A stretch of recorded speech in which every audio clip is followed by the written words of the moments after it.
si esta mañana pasáramos una encuesta y en esa encuesta una de las preguntas fuese: ¿está viviendo usted en santidad? Y hubiesen solamente dos alternativas, sí o no. Y además de eso se les pidiese explicar el porqué de su respuesta, por qué sí o por qué no. Creo que sería una pregunta que nos causaría como cierta dificultad poder decir sí o no. Tal vez la mayoría pensaríamos que no, tal vez algunos cuantos dirían que sí, y las razones que pondríamos en esa encuesta probablemente no serían tal vez del todo acorde a la palabra de Dios, acorde a la verdad. Porque en este asunto de la santidad tenemos, creo yo, a veces un mal entendimiento respecto a qué significa y cómo podemos vivir en santidad. Sin embargo, es necesario que hablemos acerca de la santidad porque es un elemento clave y básico en la vida de toda aquella persona que profesa haberse convertido al Señor. Quiero que busquen en Primera de Pedro, es nuestro texto, Primera de Pedro, capítulo 1, vamos a leer del versículo 13 hasta el 21. El título de este mensaje es Un llamado a la santidad. Un llamado a la santidad. Y vamos a ver entonces, leamos el pasaje, Primera de Pedro, capítulo 1, versículos 13 al 21. Dice lo siguiente: Por tanto, ceñid los lomos de vuestro entendimiento, sed sobrios y esperad por completo en la gracia que se os traerá cuando Jesucristo sea manifestado. Como hijos obedientes, no os conforméis a los deseos que antes teníais estando en vuestra ignorancia, sino como aquel que os llamó es santo, sed también vosotros santos en toda vuestra manera de vivir, porque escrito está: sed santos, porque yo soy santo. Y si invocáis por Padre a aquel que sin acepción de personas juzga según la obra de cada uno, conducíos en temor todo el tiempo de vuestra peregrinación, sabiendo que fuisteis rescatados de vuestra vana manera de vivir, la cual recibisteis de vuestros padres, no con cosas corruptibles como oro o plata, sino con la sangre preciosa de Cristo, como de un cordero sin mancha y sin contaminación, ya destinado desde antes de la fundación del mundo, pero manifestado en los postreros tiempos por amor de vosotros, y mediante el cual creéis en Dios, quien le resucitó de los muertos y le ha dado gloria, para que vuestra fe y esperanza sean en Dios. Un llamado a la santidad. La Biblia deja claro que hemos sido llamados a ser santos. En realidad, la conversión, creer en Cristo, es precisamente un llamado a ser santos. Como lo dice Pablo en su carta a los Romanos, en su introducción, dice lo siguiente: entre las cuales estáis también vosotros llamados a ser de Jesucristo, a todos los que estáis en Roma, amados de Dios, llamados a ser santos. Llamados a ser santos. Probablemente un título como este no deja de causarnos cierta inquietud, tal vez hasta cierto temor. Cuando hablamos de la santidad, vienen a nuestra mente una serie de imágenes e ideas que tal vez nos hacen sentirnos inadecuados, señalados, no aptos o frustrados tal vez. Probablemente en nuestra mente la idea de la santidad tiene que ver con una persona que es muy callada quizás, que no habla mucho, que no hace desorden, que no hace relajo, que no se ríe así estrepitosamente, sino que es así muy medido, muy recatado, qué sé yo, que se viste de cierta forma. Entonces casi lo vemos como que tiene hasta una aureola, ¿verdad?, que lo rodea a esa persona. Nos imaginamos a alguien que probablemente no es tentado, o si es tentado, será tentado en cosas muy mínimas, relativamente fáciles, digamos, de vencer esas tentaciones. Pero esa no es la imagen, no es la enseñanza de la santidad que Dios nos enseña en su palabra. Es posible que veamos a la santidad como algo inalcanzable, muy lejos de nuestra posibilidad, de nuestra vivencia. Cuando pensamos en personas santas, en hombres santos, pensamos en personajes históricos de los cuales hemos oído hablar, grandes hombres y mujeres de Dios. O pensamos con seguridad de nuestros líderes en la iglesia. Sí, pues ellos son santos y pues tienen la obligación, decimos, de ser santos, por eso están ahí como líderes. Pero yo, que soy alguien común y corriente, que vengo, me siento y pues, no tengo ni ministerio ni nada,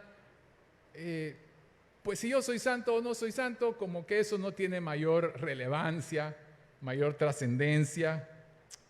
Vamos a ver que no es así y vamos a ver que la santidad está al alcance de cualquiera de aquellos que hemos confiado en Cristo como nuestro Señor y Salvador.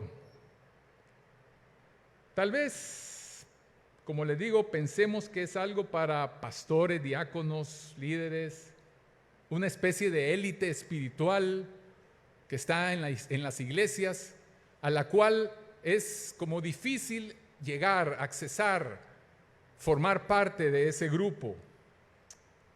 Sin embargo, debemos entender que no solamente es posible vivir en ese nivel y estilo de vida, sino que es un mandato para cada creyente, para cada uno de aquellos que hemos confiado y confesado a Cristo como el Señor y Salvador de nuestra vida.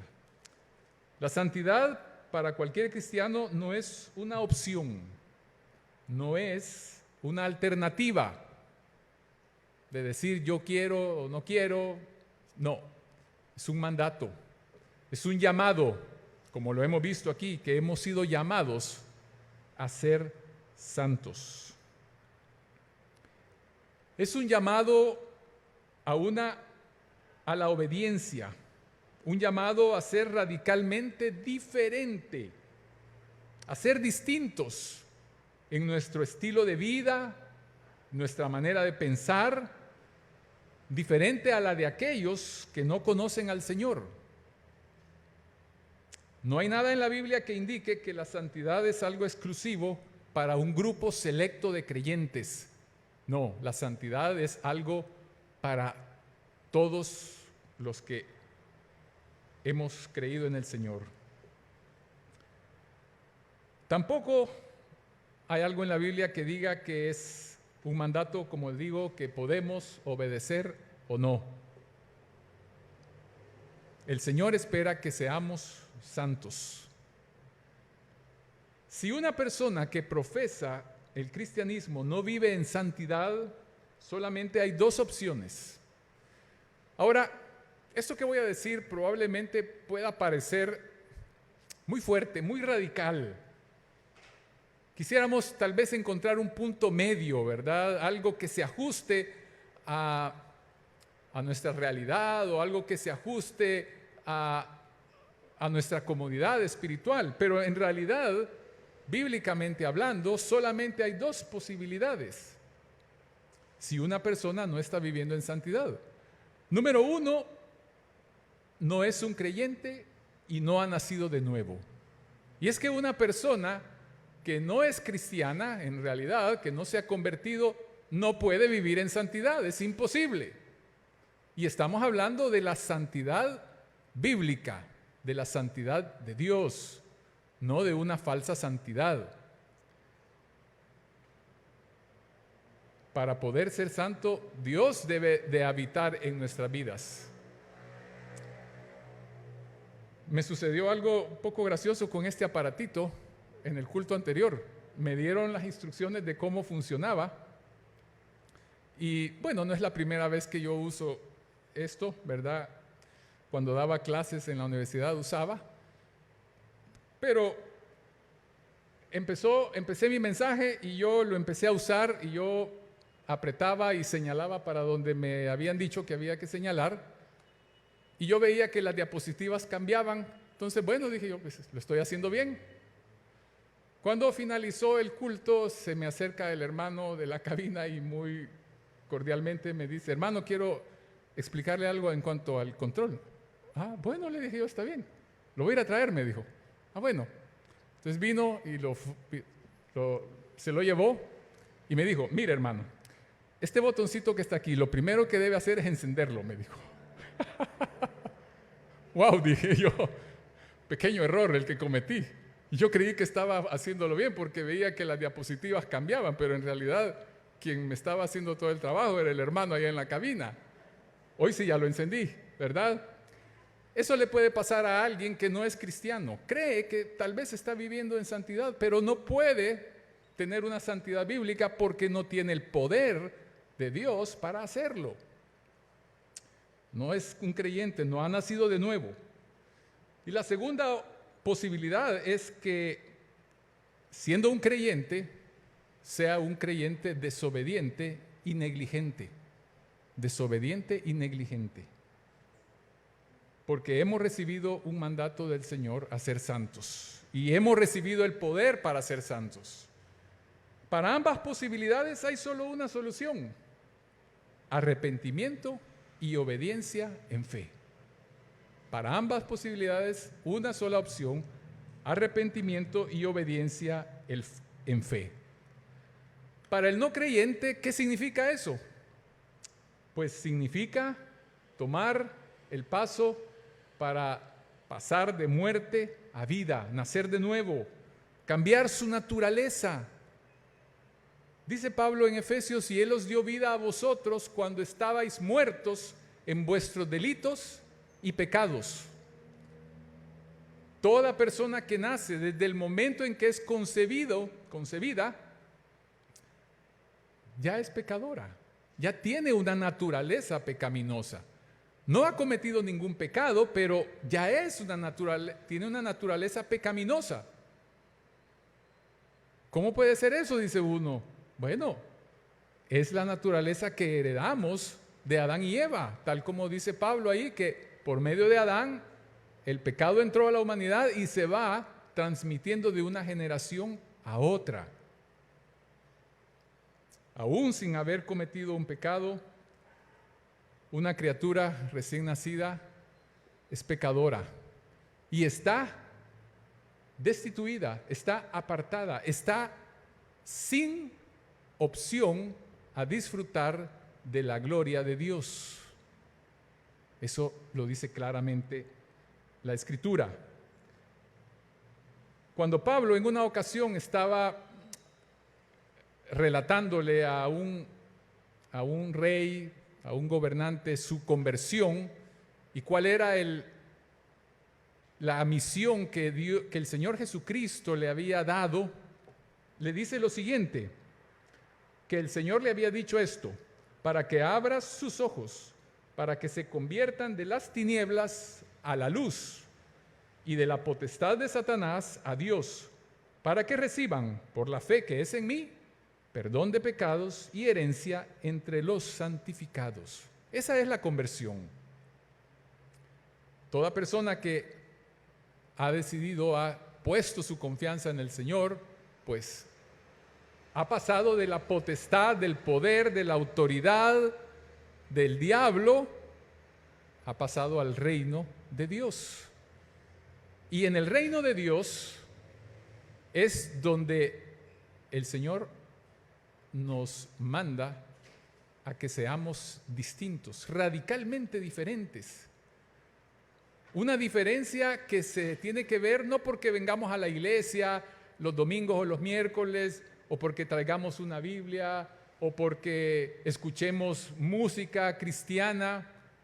No, una diferencia en un estilo de vida. Para el cristiano verdadero significa crecer en el conocimiento de Dios. Como decimos, para el no creyente significa convertirse. Para el cristiano verdadero significa crecer en el conocimiento de Dios, conformarse a la imagen de nuestro Señor Jesucristo cada vez más y más. Como Pablo lo decía, yo no mismo, dijo Pablo, no pretendo haberlo ya alcanzado. No es que ya llegué a la meta, pero una cosa hago, olvidando ciertamente lo que queda atrás y extendiéndome a lo que está adelante. Prosigo a la meta, al premio del supremo llamamiento de Dios en Cristo Jesús. Y a los corintios les dice, por tanto, nosotros todos, mirando a cara descubierta, como en un espejo, la gloria, como en un espejo, la gloria del Señor, somos transformados de gloria en gloria en la misma imagen, como por el Espíritu del Señor. Eso es lo que se espera que sea la experiencia de un cristiano. Hay un proverbio que me gusta, por cierto, que hace años alguien le puso música, y dice lo siguiente: mas la senda del justo es como la luz de la aurora, que va en aumento hasta que el día es perfecto. Vivimos en una zona de la tierra en la cual podemos apreciar ciertos cambios de estaciones, y la bendición pues de tener luz del sol todos los días del año prácticamente. Y si usted es de los que madruga, se habrá dado cuenta que a cierta hora pues todavía tipo 5 de la mañana por esta época todavía está oscurito. Ahí como a las 5:30 tal vez empieza a aclarar, 6 de la mañana ya está más claro. En cierta época del año vemos el celaje, que es el cielo así de un tono anaranjadito por donde va saliendo el sol, y poco a poco, a medida que avanza la mañana, la intensidad de la luz del sol y del calor va siendo cada vez mayor hasta que alcanza su punto máximo en el cenit. Así dice el Señor debe ser y es la luz, la vida del justo, como la luz de la aurora, que va en aumento hasta que el día es perfecto. Por eso, a razón, un cristiano que no está viviendo en santidad es un cristiano que, aparte de estar en desobediencia y ser negligente, está siendo diferente a lo que su nueva naturaleza le está llevando a ser. Alguien que está viviendo en santidad. Ahora, la santidad es y ha sido entendida de diversas formas. Como decía al principio, puede ser que tengamos una imagen de un personaje ahí que tiene hasta las manos en cierta posición y viendo hacia arriba, una mirada así como al infinito. ¿Ok? Pero esa no es la imagen de la santidad bíblica. Algunos han visto la santidad como la adhesión a ciertas normas. Y usualmente estas normas son normas que no son bíblicas. Los fariseos en el tiempo del Señor eran expertos en normas para regular la vida de las personas, según ellos, para ser más santos. De hecho, el término fariseo viene de una palabra que significa apartado, separado, porque ellos pretendían ser o querían ser santos, pero a su manera. Ese fue el problema. Cuando nosotros inventamos normas y le agregamos normas a la palabra de Dios, entonces caemos en lo que a veces llamamos un legalismo. Y hay diferentes clases de normas que surgen. Depende de la época, depende de la cultura. Cuando yo me convertí, tuve la buena suerte, gracias a Dios, de tener una buena enseñanza bíblica, pero lamentablemente habían ciertos rasgos también de legalismo. Recuerdo que cuando me iba a bautizar, me dijeron que tenía que firmar algo, un escrito, en el cual yo me comprometía como cristiano a ciertas cosas. Y ahí hablaba de que no tenía que ir al cine, no tenía que fumar, no tenía que bailar, no tenía que... Bueno, una serie de cosas que yo en mi inocencia, en mi entusiasmo y en mi deseo de crecer y de conocer a Dios, pues dije, por supuesto, ¿verdad? Que lo voy a hacer todo esto. Y lo firmé, ya. Con el tiempo me fui dando cuenta de que como que era un poco difícil guardar esas normas, ¿verdad? De repente me invitaban a ir al cine o había una película que yo quería ir a ver y yo decía, pero yo ya me comprometí a eso. Y si fallaba yo a ese compromiso que había hecho, me sentía mal conmigo mismo. No me daba cuenta de que había caído en un legalismo. Y eso le pasa, creo yo, a muchos cristianos actualmente. De tal manera que ciertas normas como las que yo les he dicho, o incluso practicar ciertos ritos, vestirse de cierta manera, oír cierta música exclusivamente, se considera como evidencia de santidad. Pero la Biblia dice que no es así.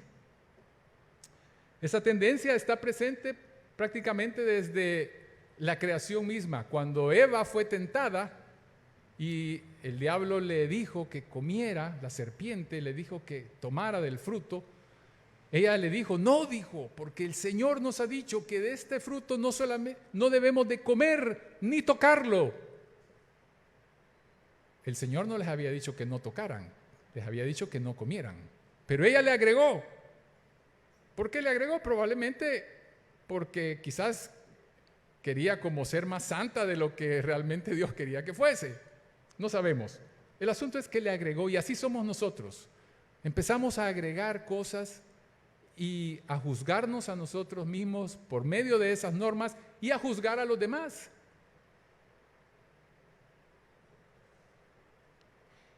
Otros han visto la santidad como una separación física de aquellas personas que obran mal, que no viven de acuerdo a la voluntad de Dios, pensando que al separarse, al aislarse del mundo, entonces van a poder ser más santos. Y es así como en cierta época de la historia de la iglesia surgen los monasterios, esos lugares donde se aislaban, esos personajes que trataban de llevar una vida más pura, pero no eran conscientes o pasaban por alto el hecho de que, si bien es cierto, se aislaban de las influencias externas, pero la concupiscencia que hay en nosotros, resultado de la naturaleza pecaminosa, es algo que no podemos dejar afuera, la llevamos siempre. Y cada día estamos sometidos a la influencia de nuestra naturaleza pecaminosa. Y tantas cosas que se cuentan y se oyen, ¿verdad?, de los monasterios, tanto de hombres como de mujeres. No es la solución irse a vivir a un lugar separado.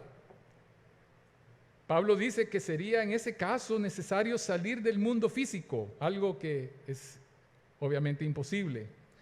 Otras tratan de llegar a la santidad involucrándose lo más que puedan en las actividades de la iglesia. Entran en un frenesí, en un activismo en la iglesia, ¿verdad? Están en un ministerio, van a esta reunión, a todo lo que sea posible de la iglesia, tratando como de mejorar su vida. Si bien es cierto que es bueno, es importante estar involucrado en las actividades de la iglesia, pero no necesariamente el hacerlo va a dar como resultado, no se va a traducir necesariamente en una vida santa. Es más, a veces puede ser más bien como una pantalla, como una forma de desviar la atención de un hábito que yo tengo para que todos pongan su atención en lo que yo estoy haciendo en la obra de Dios. Y mientras tanto, sigo con ese hábito que a Dios no le agrada. Y así es como vemos a veces escándalos, incluso de pastores, que salen con pecados de inmoralidad que serían y son causa más que suficiente para que dejaran el ministerio, pero siguen allí. Siguen en el ministerio aún sin estar viviendo en santidad. Ahora, examinemos cuáles son los pasos que debemos dar para vivir en santidad como cristianos. El primer paso hacia la santidad se va a dar en nuestra mente. Fíjense bien, el primer paso se va a dar en nuestra mente. Vivir en santidad no es una cuestión de emociones. Sí, las emociones entran en juego, por supuesto, porque somos personas integrales. No podemos separar nuestras emociones en una forma artificial de nuestro ser. Pero el punto clave de la santidad inicia en la mente. Por eso dice aquí, en Primera de Pedro, y si vuelven conmigo al texto, lo primero que les dice Pedro en el versículo 13 dice: por tanto, ceñid los lomos de vuestro entendimiento, sed sobrios. Los lomos de vuestro entendimiento, está hablando de la mente. Está usando aquí el apóstol Pedro una figura tomada de la forma en cómo se vestían en aquel entonces.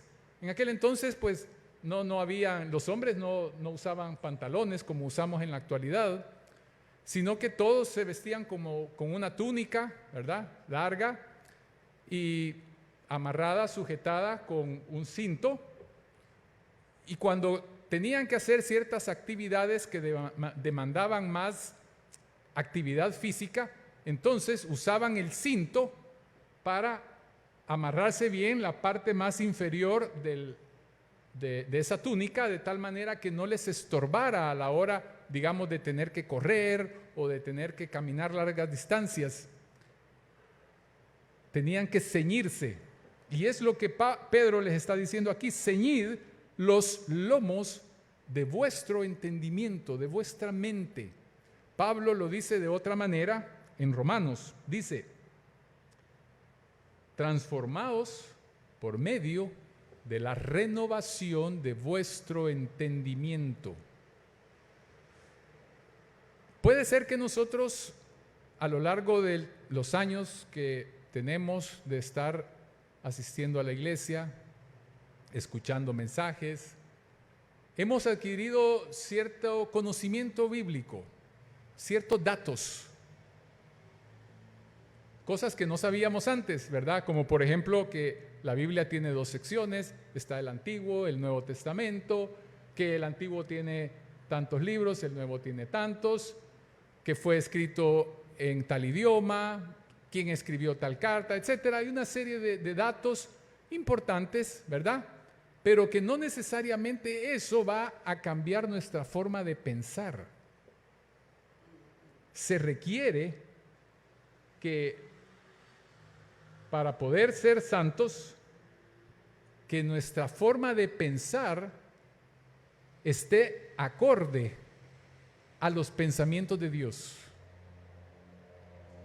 Por eso dice Pablo que la transformación viene por renovar nuestro entendimiento. Y en la medida en que nosotros meditemos en la palabra de Dios, vamos a lograr esa renovación de nuestro entendimiento, esa transformación que nos conduce a una vida santa. Esa renovación del entendimiento debe de transformar nuestra manera de pensar, de ver las cosas, de evaluar la realidad. Y entre más meditemos, más esa renovación tendrá lugar.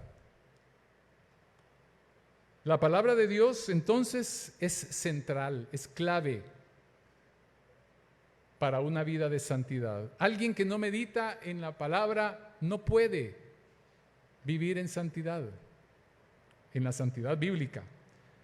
Pablo les dijo a los efesios cuando se despidió de ellos lo siguiente: y ahora, hermanos, os encomiendo a Dios y a la palabra de su gracia, que tiene poder para sobreedificaros y daros herencia con todos los santificados.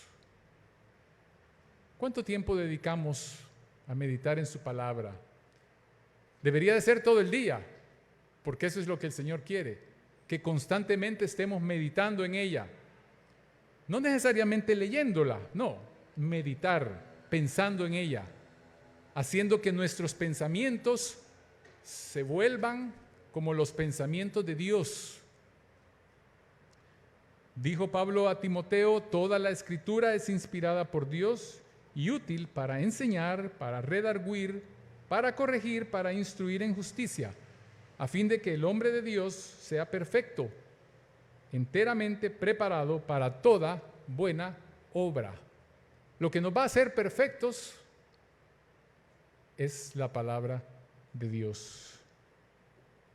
Usted puede venir a las reuniones de la iglesia, cantar, estar en actividades, pero si no está meditando, no va a estar renovando entonces su mente, no va a poder crecer. Ahora bien, la base para nuestra santificación, la razón para nuestra santificación es la santidad de Dios manifestada en la cruz de Cristo. En el versículo 16 dice lo siguiente en nuestro texto: porque escrito está, sed santos, porque yo soy santo. Eso es lo que establece el punto para que nosotros seamos santos. Porque Dios es santo y porque nosotros hemos sido llamados por Él y porque nosotros somos sus representantes, sus mensajeros, somos sus embajadores. Y por lo tanto debemos de reflejar el carácter de Dios en nuestra vida. Dios no puede pasar por alto el pecado.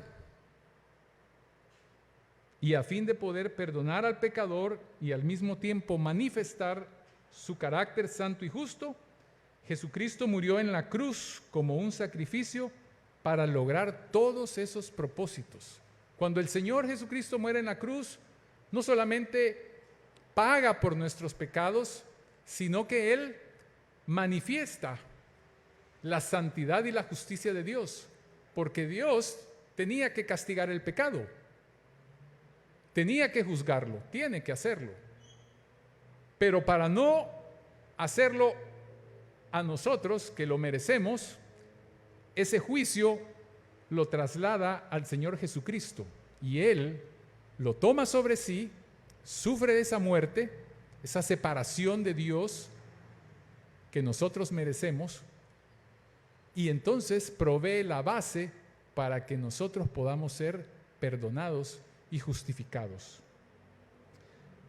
Es así que en la cruz también no solamente encontramos el perdón de nuestros pecados, sino también el rescate de una vida vana, de una vida sin valor. Dice Pedro aquí en el versículo 18: sabiendo que fuisteis rescatados de vuestra vana manera de vivir. No importa cómo era nuestro estilo de vida antes de conocer al Señor. No importa si era exitosa, si teníamos propósitos o no los teníamos. En todo caso era una vida vana, sin valor. Y no solamente eso, estábamos condenados por la eternidad a vivir separados de Dios, a estar sometidos al castigo eterno en el infierno. Pero el Señor quiso salvarnos y nos salva con un propósito. Y ese propósito es para que seamos santos, para que seamos santos. Pablo le dice a Tito, que el propósito de Dios ha sido purificar para sí un pueblo propio, celoso de buenas obras. Un pueblo propio y celoso de buenas obras. Dios espera que nosotros todos seamos celosos de buenas obras.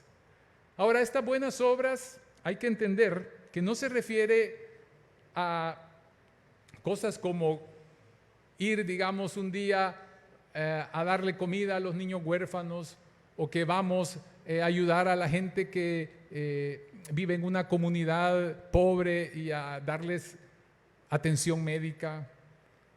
Usualmente a eso pensamos que son las buenas obras, y ciertamente lo son, no estoy diciendo que no sean, pero lo que Dios quiere enseñarnos, que son las buenas obras, es precisamente esa calidad de vida, es esa obediencia a sus mandatos, es esa santidad. Eso es lo que el Señor quiere, que seamos celosos de vivir de acuerdo a su voluntad. La santidad también es algo que debe verse en toda nuestra manera de vivir. Versículo 15 dice: sino como aquel que os llamó es santo, sed también vosotros santos en toda vuestra manera de vivir. Y es que el cristianismo verdadero debe afectar cada área de nuestra vida. No es solamente un cambio de actividades, lo que hacíamos en los días domingos en la mañana, probablemente nos dedicábamos a quién sabe qué cosas, no necesariamente malas, pero no teníamos conocimiento de Dios.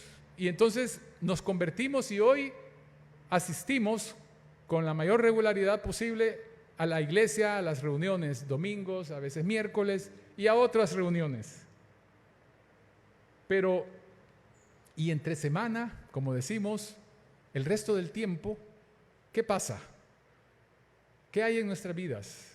Ahí donde trabajamos, ahí donde vivimos, donde estudiamos, ¿somos verdaderamente santos en esas condiciones? ¿En toda nuestra manera de vivir? ¿O hacemos una diferencia entre lo espiritual, decimos, y lo secular? No. Dios quiere que en cada área de nuestra vida se refleje su santidad. Pablo lo expresa de esta manera: yo pues preso en el Señor os ruego que andéis como es digno de la vocación con que fuisteis llamados. Cuando él utiliza ese verbo de andar, se refiere a algo cotidiano, a algo de todos los días, a que sea como lo más natural de nuestra vida, pues. Así como caminamos, como andamos, Dios quiere que vivamos en santidad. También dice Pablo, para que andéis como es digno del Señor, agradándole en todo, llevando fruto en toda buena obra y creciendo en el conocimiento de Dios. llevando fruto en todo, agradándole en todo. Eso es lo que el Señor quiere. Nuestra vida debe manifestar un carácter distinto en cada lugar y circunstancia, no solamente dentro del ámbito de la iglesia. Por supuesto que aquí debemos hacerlo, pero tan santos como somos aquí, debemos serlo afuera, ¿verdad? Nuestra vida debe manifestar un carácter distinto. La santidad, además, es la forma en que hacemos discípulos. Se nos ha hablado bastante, se nos hace énfasis en que debemos de discipular, debemos hacer discípulos, evangelizar. Y probablemente a veces nos sentimos como un tanto torpes o poco aptos para hacer esa labor, porque decimos, es que yo no sé cómo hablarle a la gente, no sé cómo empezar a hablar de Dios y de la salvación, y se me olvidan los versículos, me cuesta aprenderme ese orden de pensamientos, de ideas que tengo que compartirle a alguien. Hermano, si eso le pasa, no se preocupe, ¿verdad? No se preocupe, usted tiene una forma de discipular y de evangelizar que no va a depender de su capacidad de hablar y de entablar una conversación. Fíjense lo que dice Pablo en lo siguiente. Dice, hermanos, le dice a los filipenses, sed imitadores de mí y mirad a los que así se conducen, según el ejemplo que tenéis en nosotros. Cuando andamos en santidad, cuando andamos según el Señor quiere, estamos siendo ejemplo para los demás. Es una forma de discipular, así que usted puede discipular también de esa manera. También puede evangelizar. Dice Pedro, mas vosotros sois linaje escogido, real sacerdocio, nación santa, pueblo adquirido por Dios para que anunciéis las virtudes de aquel que os llamó de las tinieblas a su luz admirable. Esa es otra forma de explicar lo que es evangelizar, compartir las buenas nuevas. Es anunciar a los demás las virtudes de Dios. ¿Cómo? Pues viviendo en santidad. El Señor le dijo a sus seguidores, vosotros sois la sal de la tierra, pero si la sal se desvaneciere, ¿con qué será salada? No sirve más para nada, sino para ser echada fuera y hollada por los hombres. Básicamente que el único uso que la sal tiene es para darle sabor a la comida, para darle sazón.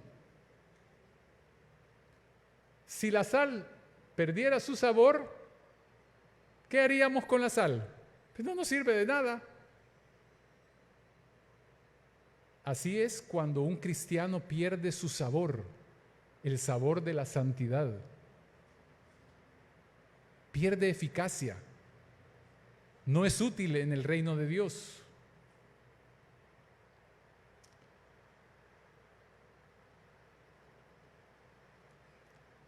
La santidad debe ser nuestra forma de vivir todo el tiempo que estemos en este mundo. Ahí en el versículo 17 dice, conducíos en temor todo el tiempo de vuestra peregrinación. Todo el tiempo, constantemente, de lunes a domingo, no solo el domingo, de lunes, martes, miércoles, etcétera, todos los días de la semana, todo el tiempo, en todo lugar. Dios quiere manifestar a través de nosotros el olor de su conocimiento. Sin lugar a dudas que la santidad no es algo fácil.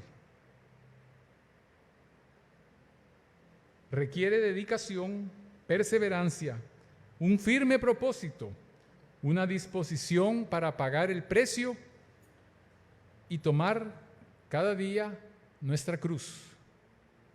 Cada día.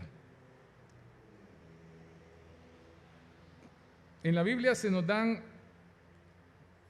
ciertos mandatos que ilustran esta verdad. Por ejemplo, Por ejemplo, Pablo le dice a Timoteo, ejercítate para la piedad. Qué interesante, ejercítate para la piedad.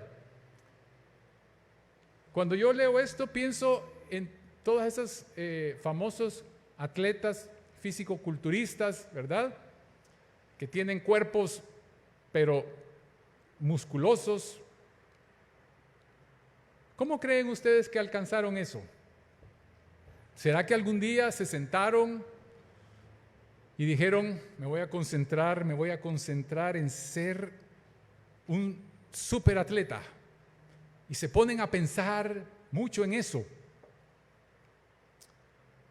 ¿Creen ustedes que de esa manera lograron tener esa condición física?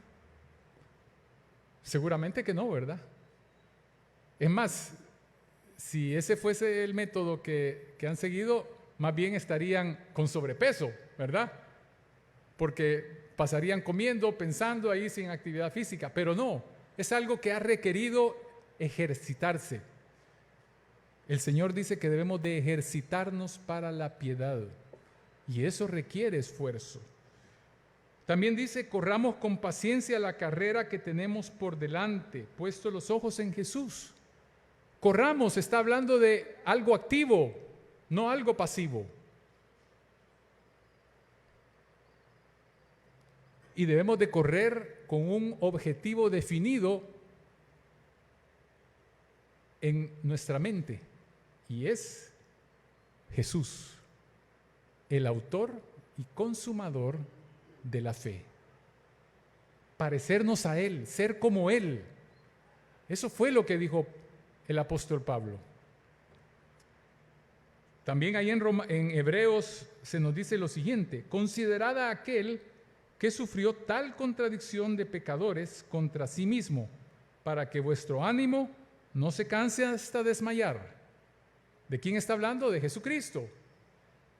Debemos de considerarlo, porque aún dice, no habéis resistido hasta la sangre, combatiendo contra el pecado. ¿Alguien de ustedes ha sangrado alguna vez resistiendo una tentación? ¿Ah? No, yo tampoco, ¿verdad? Pero aquí nos está poniendo el escritor de Hebreos esto como diciéndonos, miren, si ustedes creen que lo han dado todo, aún no, ¿verdad? Todavía no han resistido hasta la sangre, combatiendo contra el pecado. El pecado nos acecha, hermanos, todos los días. Es posible que hoy yo haya vivido en victoria, pero mañana es otra historia. Mañana también tengo yo que tomar el firme propósito de vivir en santidad y tengo que esforzarme para hacerlo, según el poder de Dios, porque como hemos visto, si el poder de Dios no está en nosotros, no lo podremos lograr, pero nosotros que somos cristianos, tenemos el poder de Dios. Pablo le dijo a Timoteo, no nos ha dado Dios espíritu de cobardía, sino de poder, de amor y de dominio propio.